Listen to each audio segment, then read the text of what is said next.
관상법 개요. 관상학의 학설과 이론이 많다. 그중 일부를 요약하여 설명하고자 한다. 관상법이란 사람의 상을 통하여 그 사람의 운명이나 재수를 판단하는 것이다. 모든 사람은 각기 다른 형태의 상을 가지고 있으므로 이에 대한 관상도 각기 다르게 관찰되어야 한다. 그러나 이와 같이 각기 다른 상법 중에는 통계나 직관에 따른 나름대로의 일정한 법칙이 존재하여 그 특성과 운수를 분류할 수 있는데 이것을 체계 있게 정리한 것이 바로 관상학이다. 그러므로 관상의 법칙이 없는 것으로 생각하는 것은 크게 잘못된 것이다. 이는 의학의 한 분야로서 깊고 정연한 이론을 갖추고 있다. 여기서는 이런 관상학 중 일부인 얼굴 관상을 위주로 하여 다뤄보기로 하겠다. 무릇 사람의 심리란 자신에게 유리하면 옳다고 생각하기를 좋아하나 자신의 단점이 직접 드러나게 되는 것을 싫어하고 두렵게 여긴다. 이러한 이유로 사람의 옷차림이나 예의범절에는 가식이 따르기 마련이고 말을 할 때도 자신의 비밀을 다 말하지 않기 마련이다. 따라서 관상가는 관상을 보러 온 사람이 아무리 가까운 사이라 하여도 얼굴에 아무 숨김이 없기를 바라서는 안 된다. 관상가는 손님이 들어온 후로는 대화 중에라도 무의식적으로 항상 그 사람의 두 뼘과 귀의 색을 관찰하고 눈빛을 살펴서 신기를 결정해야 한다. 다음으로는 차를 권하거나 다과를 베풀면서 자리를 잡아 앉게 하면서 그 사람의 기계를 살핀다. 자리에 앉게 되면 눈썹과 눈의 배합을 살펴서 그 사람의 인품을 정한다. 다음으로는 음성을 들어서 후박한 상태를 측정한다. 이어서 삼정을 살피면서 오관과 오악을 관찰한다. 이러한 것들을 모두 살펴 하나하나를 마음에 새겨둔 다음에 비로소 손금을 살펴야 하는 것이지 수상을 먼저 살펴서는 안 된다. 즉 미리 그 사람의 상에 대한 개괄적인 것을 정하고 나서 손바닥을 펴게 하여 삼재의 무늬와 팔궁의 후박을 살피면 그의 상이 더욱 확연해지는 것이다. 다음에 체격에 있어서는 체격이 큰 사람은 기계를 위주로 보는 것이 마땅하다. 체격이 작은 사람은 정신적으로 뛰어난 것이 보통이다. 만일 보통의 체격을 가지고 있으면 기색을 먼저 살피고 다음에 골격을 살핌이 마땅하다.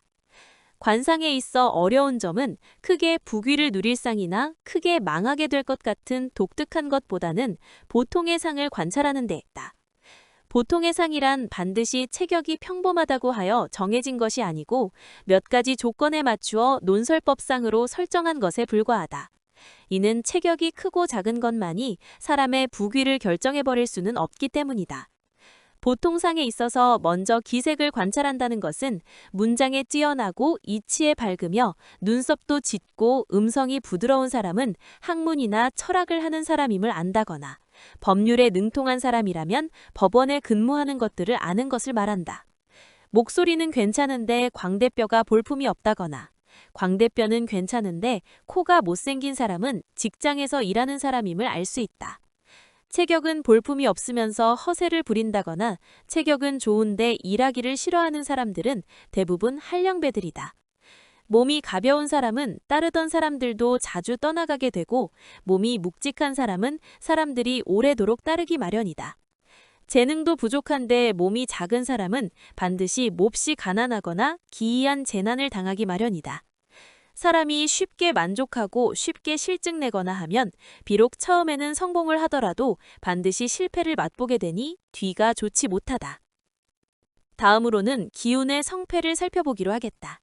얼굴의 화색이 좋지 못하고 목소리가 고르지 못한 경우는 운기가 좋지 못한 곳으로 흐르는 징조다. 얼굴에 광채가 돌고 목소리가 맑으면서 우렁찬 사람은 새로운 운기가 솟아 번성하는 중인 것이다. 말이 어수선한 경우는 숨겨둔 걱정거리가 있음을 알 수 있다. 운이 좋지 못한 쪽으로 흐르더라도 의지를 꿋꿋이 지키면 좋은 운수가 다시 돌아온다. 종신토록 믿음을 지키면 비록 실패를 당한 경우라도 반드시 재기하게 된다. 사람 만나기를 부끄럽게 여기면 비록 처음에는 성공을 한다 하여도 결국에 가서는 실패하게 된다. 목숨의 길고 짧음은 정신에 달려 있다. 신이 혼미한 사람은 운이 막히게 될 뿐 아니라 수명도 단축하게 된다. 운이 온전하게 보존될 수 있는가 없는가는 목소리에 달려 있다. 목소리가 우렁차지 못하면 운을 이루기 힘든 것이다. 재물은 코에 달려 있다. 코가 말라 빈약하면 재물을 쌓을 수 없다. 무의식적으로 한숨을 쉬는 사람은 남에게 말할 수 없는 걱정거리가 있음을 알 수 있다. 이마가 오목하거나 뾰족하면 많은 어려운 시련들을 당하게 된다. 얼굴에 수심이 가득한 것은 운이 없는 것을 나타낸다. 얼굴에 광채가 가득한 것은 운이 들은 것을 나타낸다. 이상으로 운기의 성쇠를 알아보았다. 그러나 이것은 항상 일정한 것이 아니며 시간에 따라 다르게 나타난다는 것을 알아야 한다. 천신기를 전수받은 선사들은 각 3개, 관 3세, 능 3통하였으므로 영감이나 엘로드로 더 깊고 더 정확하게 판단할 수 있다. 이상은 지하번의 관상에 대한 선사 교육과정 중 일부의 내용입니다.